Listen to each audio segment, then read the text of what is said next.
శ్రీరామ పాదుకా పట్టాభిషేకం. చైత్రమాసంలో వైభవంగా జరుపుకునే మరో ఉత్సవం శ్రీరామనవమి. ఆ రోజు సీతారామ కళ్యాణం వాడవాడలా జరుపుతారు. సాధారణంగా నవమి నాడే పునర్వసు నక్షత్రం అనగా శ్రీరాముని జన్మ నక్షత్రం కలిసి వస్తుంది. శ్రీరాముడి వనవాసం పూర్తయ్యే వరకు భరతుడు రాముని పాదుకలకే పట్టాభిషేకం చేసి వాటి ప్రతినిధిగానే రాజ్యపాలన చేశాడు. ఇష్టారాజ్యం భరతుడి పట్టం అంటారు. కానీ పౌరులందరూ భరతుని సోదర ప్రేమను గౌరవించి కైక కుమారుడు అయినప్పటికీ ధర్మవర్తనుడు కావటం వలన ధర్మబద్ధులై వ్యవహరించారు. శ్రీరామచంద్రుడు వనవాసం పూర్తయిన తరువాత వెంటనే అయోధ్యకు రాకుండా ఆంజనేయ స్వామిని భరతుని దగ్గరకు పంపించారు.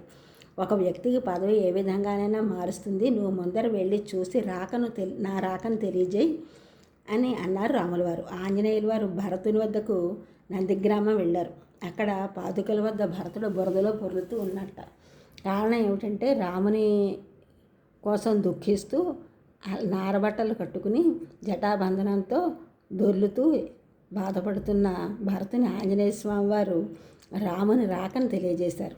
ఆ ఆనందంతో నా రాముడు ఎక్కడాని భరతుడు లేచి రాముల వారిని సాదరంగా ఆహ్వానించడానికి ఏర్పాట్లు చేసి పట్టాభిషిక్తుని గావించారు. అన్నయ్య ఇవిగో జమా ఖర్చులు, నువ్వు వెళ్ళిన తర్వాత అంగబలాన్ని అర్ధబలాన్ని 10 అంతలు చేశాను అన్నారు.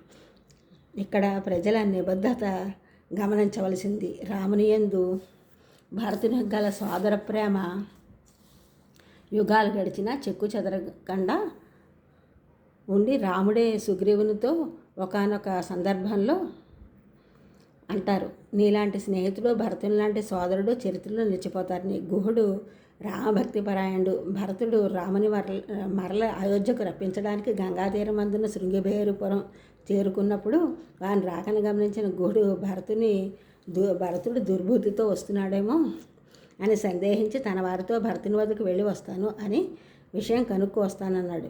భరతుని వద్దకు వెళ్ళి నమస్కరించి అతని సోదర ప్రేమను చూసి గుహుడు తన తప్పు తెలుసుకుని తను తప్పుగా భావించినందుకు క్షమాపణలు కోరగా భరతుడు అటువంటి దుష్కాలము రాకుండుగాక అన్నాడు. అతని ప్రభుభక్తిని చూసి గుహుడు భరతుని పరివారాన్ని అంతటికీ ఆ పూటకు ఆతిథ్యం ఇచ్చాడు. ఈ ఛానల్ చూసిన వారందరూ కూడా సబ్స్క్రైబ్ చేయండి, షేర్ చేయండి, లైక్ చేయండి, కామెంట్ చేయండి. సబ్స్క్రైబ్ చేసిన వారందరికీ కూడా కృతజ్ఞతలు, షేర్ చేసిన వారు, లైక్ చేసిన వారు, కామెంట్ చేసిన అందరికీ కూడా ధన్యవాదములు.